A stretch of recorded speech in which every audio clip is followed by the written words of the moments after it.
Hello everyone. I'm Deepa Nishchal. I'm a certified life coach and a spiritual healer. We all love, lose, and survive. We can fall to our knees, cry in pain. We can feel a horrible, crippling emptiness on moving on of our loved ones through our lives. But we need to recover and fill ourselves again. We all need to overcome and survive through the difficult times. Today, I'll talk about grief, how to overcome the grief of losing your loved ones. First and foremost thing is give yourself time to accept what has happened. There is no schedule for when you should feel certain emotions or be over others. But choose to stand up for you and the rest of your life and choose to move on. You don't have to figure out how you are going to get through the rest of your life. Just focus on moving forward now.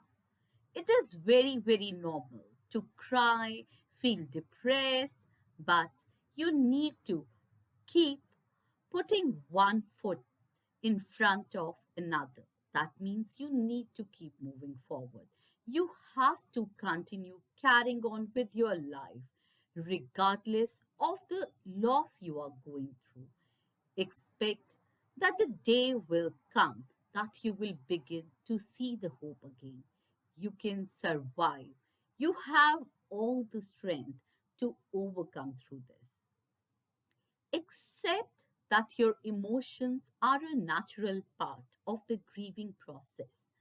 Experiencing death, divorce, or any other losses that makes you feel rejected and alone is not a life sentence of grief. You will emerge. But don't put generic expectations on yourself and don't let others do so either on you. You will feel an array of emotions. You will begin to move on in your own time. Just be sure to move forward before you totally lose your way.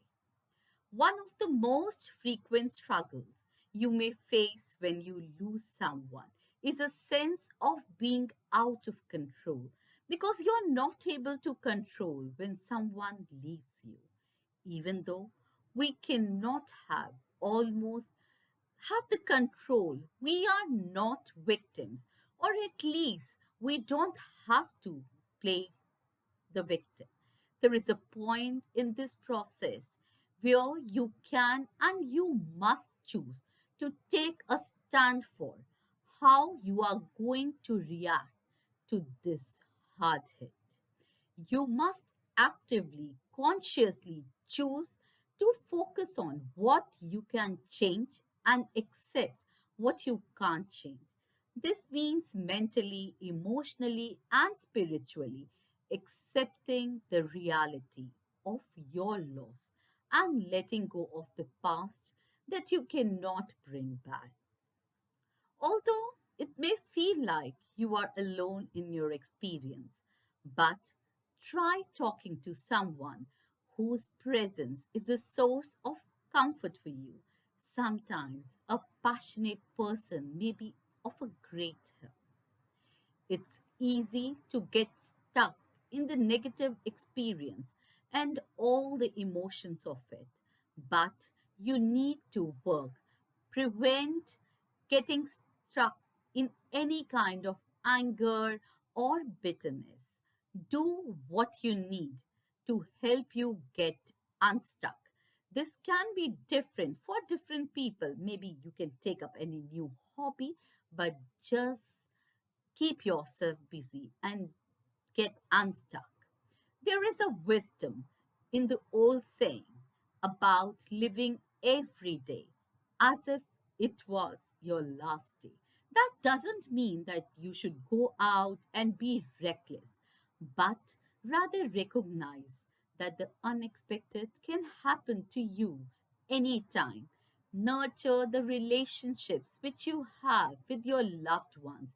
You have to see the time as currency that you may need to spend now, not wait for another day which may not come ever. You are not here forever, and neither is anybody whom you love. So take the time to ask yourself whatever you have learned through this experience. There is value in all the experiences in your life. It may just be significant for you to learn from that. So just take a closer look, some time to see what is the learning for you from that lesson. It is a tragic injustice if all you do is focus on the day you lost your loved one or their illness, accident, or death. Not only it is painful, but it doesn't help you heal or to move on further. You can and need to mourn their passing, but don't do the exclusion of celebrating their life.